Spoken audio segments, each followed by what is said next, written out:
अशी हलवायची. उद्या मी स्विमिंग पूल मध्ये जाणार आहे, तर तुम्ही उद्या बघू शकता की मी आहे ना खूप छान पद्धतीने करेन. असं करायचं आणि मग असं गोल फिरायचं असतं आपल्याला. तेही पण ब्रीथिंग करायचं असतं. ब्रीथिंग कसं करायचं माहिती तुम्हाला?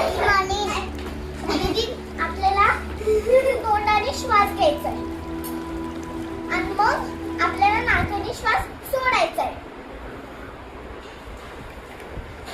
ते पण पाण्याच्या आतमध्ये.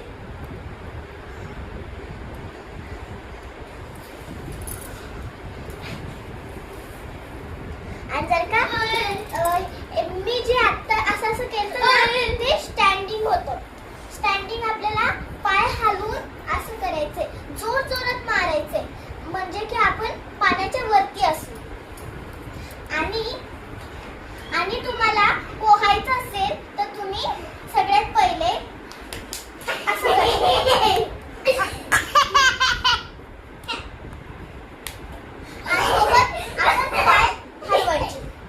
पाय हलवायचे, बाकी काही नाही करायचं, एवढंच करायचे. आपल्याला फक्त 3 स्टेप करायचे. 3 स्टेप करायचे. पहिला ब्रीथिंग करायचंय, मग दुसरा हात असे चालवायचे, असे नीट चालवायचे. आणि लास्ट तिसरं आहे की आपल्याला पाय असे स्ट्रेट मारायचे.